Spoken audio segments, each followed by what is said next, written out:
Hi everyone, I am doing my English tip on this video. I thought I would do a separate one.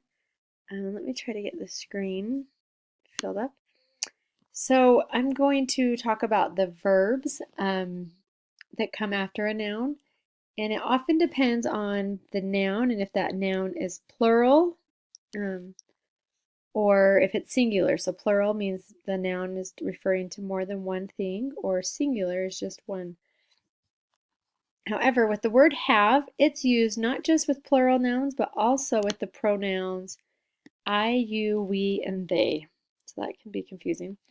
But we have here are some examples. I have a great English teacher. You would not use has. I has a great English teacher is not correct. You, there's that other pronoun. You have toothpaste on your chin. And so we use have when we have you. If we have we have a meeting at 12. So it would not be we has a meeting at 12, we have. And then the example of some plural noun, a plural noun is nurses. We're talking about more than one nurse. Nurses have a difficult job. If I'm just talking about one nurse, if I said a nurse has a difficult job, I would be using has. So I would actually take this one and move it with the has. Okay. So here are nurses. I'm talking about maybe 2, 3, 100 nurses or all nurses. And that's why we have because it is a plural noun. Nurses is a plural noun. The times that I use has, and I actually put that in the wrong spot. The time that I use has is when we're talking about third person. So I'm not using I. And it's singular. For example, she, I'm talking about someone else, that's why it's third person. She has a great personality. I'm not talking about more than one girl, just a girl or a woman.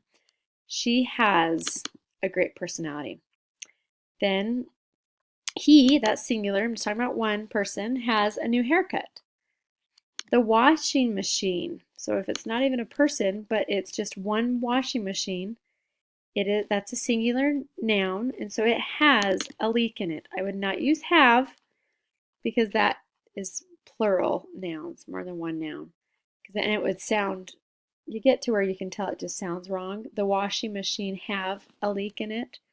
That doesn't work. It needs to be has. It, if I'm talking about it, I'm just talking about one thing. We don't know what it is, but it's just one. It's just it has a hole near the door. So that's when we would use have versus has. I also wanted to show you the difference between the verbs are and am. Are is used with plural nouns, so more than one noun. We, I'm talking about maybe a group of us, maybe two of us. We are all good friends. I wouldn't say we is all good friends. It's we are all good friends. This example we need to take off. Then we have we are all good friends. They are going on a trip. The missionaries are coming over for dinner. And the next one, I want to type it while we're here, is. And that is used, so I would write, let me copy this.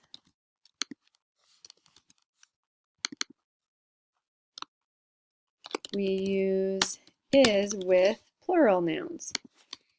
Sorry, I'm going to change plural to singular. We used are for plural. Put that in red. But we use is when we're talking about just one.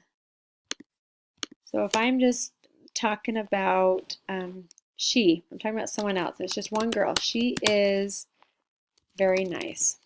Okay, I have is as my verb. It would not sound good to say she are very nice. He is very nice. And if I even said he is my friend. It, if I'm just talking about one thing, it is scary. Okay, we're not quite sure what is scary. So it's not a very clear sentence, but if I'm just talking about it, then I would just use is because that's referring to a singular noun. So there is are for the plural nouns, is for the singular, and then we have and has, which this is third person singular, and that's the only difference is that this has some pronouns that you use and for plural nouns. So I hope that's helpful when you're working on verbs and how to follow the noun with what verb. So there's your tip for the week.